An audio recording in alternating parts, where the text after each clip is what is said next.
বিসমিল্লাহির রহমানির রহিম। রব্বি আউযু বিকা মিন হামাযাতিশ শায়াতিন ওয়া আউযু বিকা রাব্বি আন ইয়াহদুরুন। প্রিয় দর্শক শ্রোতা ভাই বোনেরা, শুনছেন কিয়ম কোরআনিক মেসেজ ইউটিউব চ্যানেল। দূরে এবং কাছে যে যেখানে আছেন, সালাম জানাচ্ছি আপনাদের সকলকে। সালামুন আলাইকুম। আজ তুলনামূলক এবং কোরআন ভিত্তিক খুব গুরুত্বপূর্ণ একটা বিষয় নিয়ে আলোচনা করছি। বিষয়টি হলো যে সমাজে আপনারা শুনবেন এবং মোল্লারা ওয়াজ করবে যে নবী জীবিত, কবরে জীবিত। এই কথাটা যারা বিশ্বাস করবেন এবং বলার সাথে সাথে কোরআনের আয়াতের অস্বীকারী হয়ে ঈমান হারা হয়ে পথভ্রষ্টতায় পরিণত হবেন। কিভাবে হবেন, কেন হবেন, তার বিস্তারিত আলোচনা করছে। আশা করি ভিডিওটা না টেনে দেখবেন, উপকৃত হবেন। আমার এক ভাই কমেন্টস করেছেন যে আপনি কোরআন বুঝেন না, যার জন্য নবীর মৃত্যু হয়েছে এই কথাটা বলছেন। আমি মনে করব যে ওই ভাই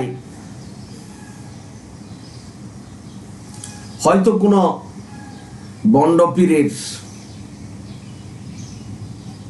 আস্থানা থেকে এইসব কথাগুলি শুনছেন বা বলছেন।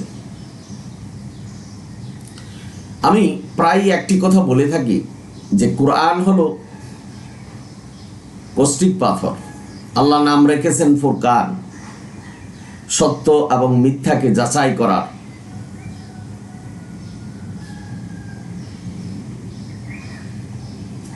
উপকরণ এই কোরআনের মধ্যে আছে। সুতরাং কে কি বললো বা কারো কাছ থেকে কি শুনলেন সেটাকে যাচাই না করে প্রচার এবং কমেন্টস করা সম্পূর্ণটাই কোরআন বিরোধী। ভাই বোনেরা, আল্লাহ বলছেন কুল্লু নাফসিন যায়কাতুল মাউত, সকল জীবের মৃত্যু হবে। সালামুন আলা মুহাম্মদ, মানুষ ছিলেন তো মানুষের মৃত্যু হবে, এটাই স্বাভাবিক। সূরা ইসরার 1 নম্বর আয়াতে আপনি দেখবেন আল্লাহ বলছেন তার বান্দাকে অর্থাৎ মানুষ মেরাজ করিয়েছেন। নবী নিজে বলেছেন যে আমি মানুষ, পার্থক্য হলো আমার কাছে ওহী আসে আর তোমাদের কাছে আসে না। তবু মানুষ বলছেন যে সালামুন আলা মুহাম্মদ, কবরে জীবিত, ইনি জিন্দা নবী। ভাই বোনেরা, আপনারা যারা শুনছেন, আত্মা, আমাদের যে আত্মা আছে, আল্লাহর হুকুম সেটা মায়ের পেটে এসেছিলেন। সেই আত্মাগুলি কিন্তু আল্লাহ সালামুন আল আদমকে যখন সৃষ্টি করার পর সমস্ত আত্মা সৃষ্টি করেছিলেন। লৌহে মাহফুজে আল্লাহ রেখেছেন, পর্যায়ক্রমে দুনিয়াতে আসছে। তো এই যে আত্মা কিন্তু লৌহে মাহফুজে জীবিত এবং জীবিত অবস্থায় মায়ের পেটে আসছে। আবার এই দুনিয়াতে দেহের মধ্যে বড় হচ্ছে। যখন সময় হবে এই আত্মা ডিটাচ হয়ে যাবে, অর্থাৎ দেহ থেকে পার্থক্য হয়ে যাবে। দেহটা দুনিয়াতে পড়ে থাকবে, আত্মা চলে যাবে, সেটা ইল্লিন এবং সিজ্জিনে থাকবে। সুতরাং আত্মার কোনো মৃত্যু নেই।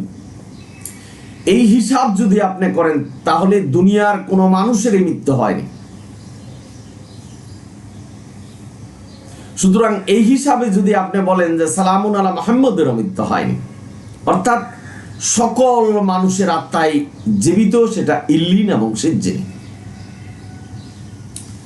কিন্তু আমাদের সমাজে কিছু সংখ্যক লোক আছেন, মোল্লারা আছেন, ভুয়া পীর আছেন, তারা বলছেন যে নবী জীবিত। যারা নবীকে মৃত্যু বলে তারা পথভ্রষ্ট। আসুন কোরআন কি বলেছে।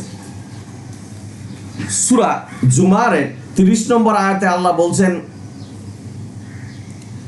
ইন্নাকা মাইয়িতু ওয়া ইন্নাহুম মাইয়িতুন, তোমার মৃত্যু হবে এবং তাদেরও মৃত্যু হবে। আল্লাহ এখানে বলছেন নবীকে যে তোমার মৃত্যু হবে। কুরআন নবীর প্রতি নাজিল হয়েছিলেন, পক্ষান্তরে আমাদের উপর নাজিল হয়েছেন, জানিয়েছেন নবীকে যে তোমারও মৃত্যু হবে, তাদেরও মৃত্যু হবে। যখন আপনি বলবেন যে সালামুন আলা মুহাম্মদ, জিন্দা নবী, উনি কবরে জীবিত, সাথে সাথে কোরআনের এই আয়াত এবং কুল্লু নাফসিন যায়কাতুল মউত, এই আয়াতের অস্বীকারী হবেন। আর আয়াতের অস্বীকারী মানে জাহান্নামে চলে যাও। সুতরাং যারা বলবেন যে সালামুন আলা মুহাম্মদ, জিন্দা নবী এবং কবরে জীবিত, তারা জাহান্নামী। যদি কেউ পারেন কোরআন থেকে ইনকাউন্টার দেওয়া, যদি কোনো ব্যক্তি, আর যিনি বলছেন যে আপনি কোরআন না জেনেই বলছেন যে সালামুন আলা মুহাম্মদ মদের মৃত্যু হয়েছে, ইনকাউন্টার দিবেন। ভাই বোনেরা, আপনারা যারা শুনছেন, যখনই বলবেন যে নবী জিন্দা নবী এবং কবরে জীবিত, সাথে সাথে কোরআনের আয়াতের অস্বীকারী হবেন এবং জাহান্নামের জন্য আল্লাহ আপনাকে প্রস্তুত করবেন যদি তওবা না করে ফিরে আসেন। কারণ এখানে সুস্পষ্ট আল্লাহ বলছেন কুল্লু নাফসিন যায়কাতুল মাউত, এবং আল্লাহ বলছেন ইন্নাকা মাইয়িতু ওয়া ইন্নাহুম মাইয়িতুন, নবীরও মৃত্যু হবে, তাদেরও মৃত্যু হবে।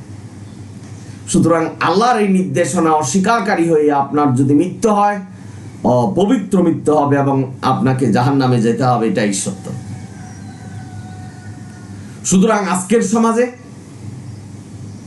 মানুষ এই কথাটা অহরহ বলছেন এবং বিশ্বাস করছেন, সেভাবে জীবন প্রতিষ্ঠা করছেন। এবং অনেক মোল্লারা আছেন বলছেন নবীকে যদি জিন্দা নবী না বলা হয় তাহলে পথভ্রষ্ট হবে। বাবনরা, এই সমাজে কোরআন থেকে মানুষ দূরে যাওয়ার কারণে, কোরআন না বুঝার কারণে, কোরআনকে অনুসরণ না করার কারণে আজকে মানুষ পথভ্রষ্ট হচ্ছে। আল্লাহ জানে যে অধিকাংশ মানুষ জাহান্নামে যাবে। কি কারণে?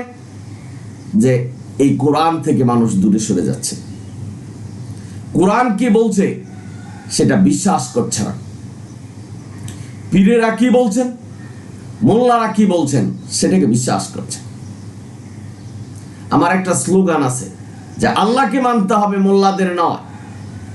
সেই স্লোগানটা যদি অনুসরণ করেন জীবনে কামিয়াবি হবেন এবং কোরআনের মানদণ্ডে জয়ী হবেন। আল্লাহ সুস্পষ্টভাবে কোরআনের আয়াতে বলছেন যে কোনো মানুষের আনুগত্য করা যাবে না।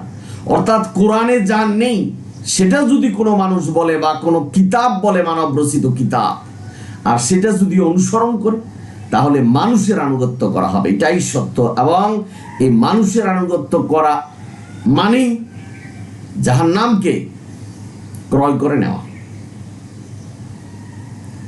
ভাই বোনেরা, সুতরাং জটিল বিষয়।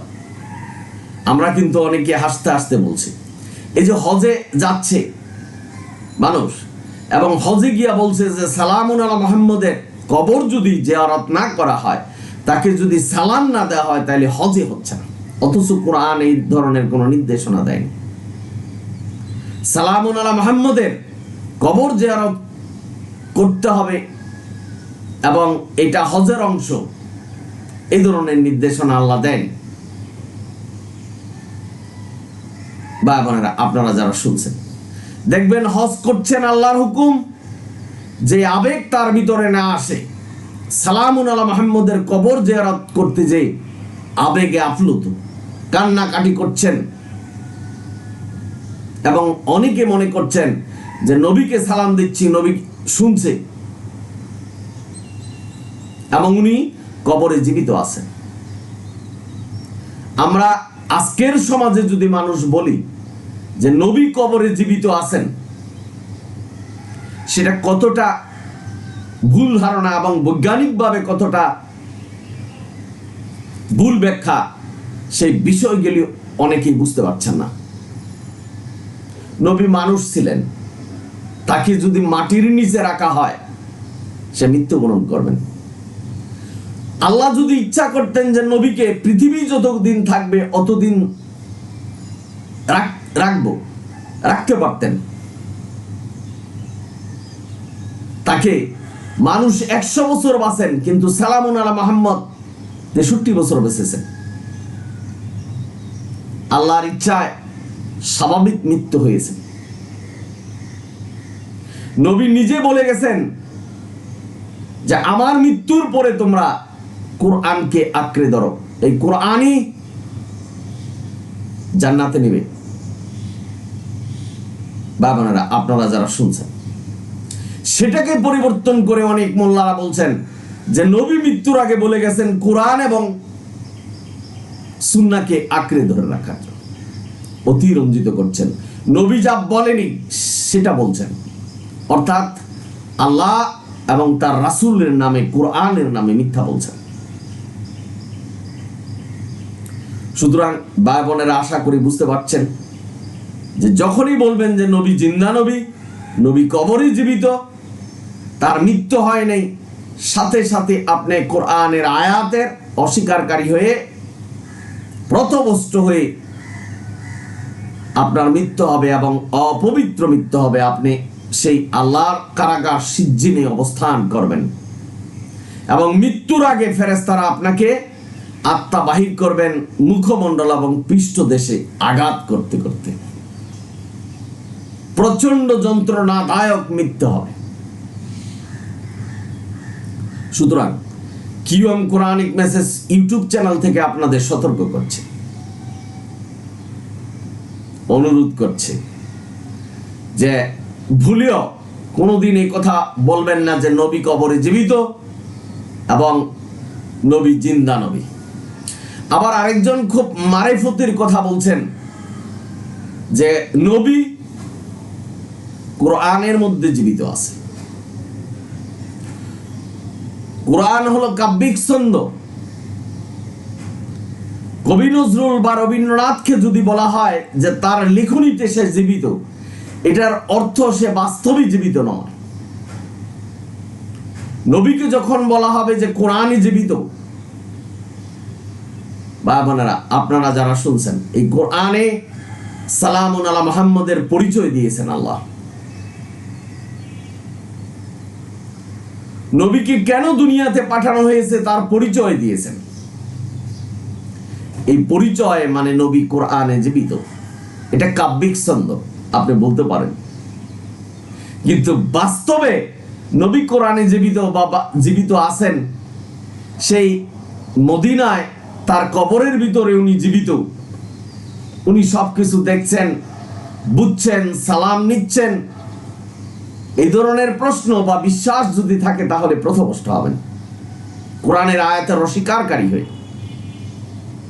ভাই বোনেরা, আপনারা যারা শুনছেন, আপনাদের মনে প্রশ্ন জাগতে পারে যে নবীর কবরে যে সালাম দিলে তো সালামের উত্তর নিচ্ছেন। আপনি কি কোনোদিন শুনেছেন যে নবীর শব্দ উনি সালাম নিচ্ছেন?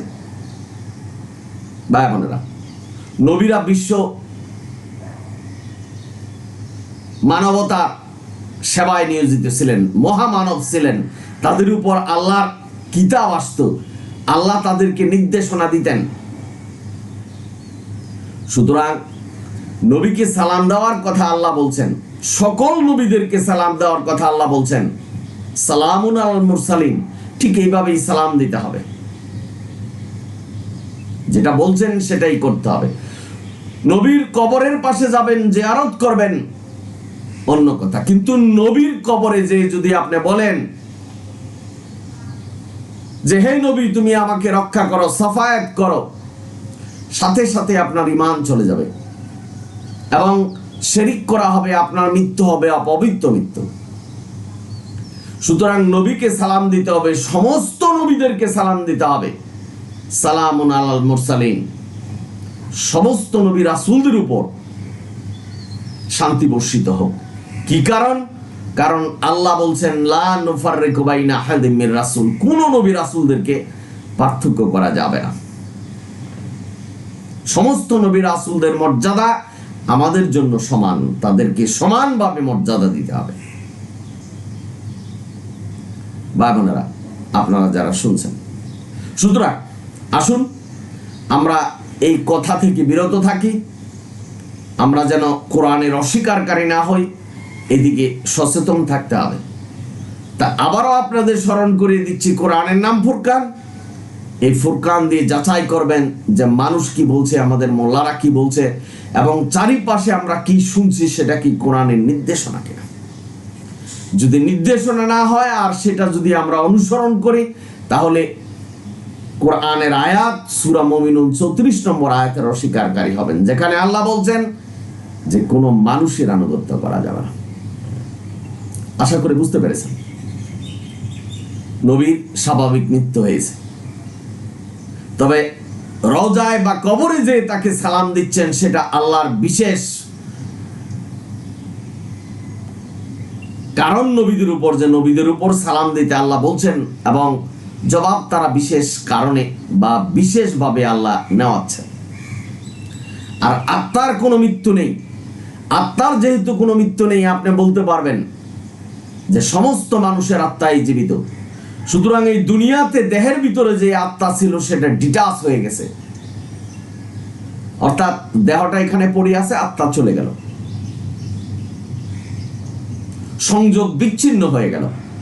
আপনি ইন্টারনেট চালাচ্ছেন আপনার মোবাইলে, ইন্টারনেটের সংযোগ যখন বিচ্ছিন্ন হয়ে যাবে, যেমন আপনার মোবাইলে সার্চ করতে পারছেন না কিছুই, এই আত্মা যখন ডিটাচ হয়ে যাবে, আপনার দেহ অচল হয়ে যাবে, পচে যাবে এই দুনিয়ায়, চলে গেছেন আত্মা। আপনার কর্মের কারণে সেটা কি ইল্লিনে থাকবেন না সিজ্জিনে থাকবেন, আল্লাহ নিয়ন্ত্রণ করবেন। আশা করি বুঝতে পেরেছেন। আপনারা সকলেই ভালো থাকুন, সুন্দর থাকুন এবং কোরআনের পথে থাকুন। যদি ভিডিও ভালো লাগে সাবস্ক্রাইব এবং শেয়ার করবেন।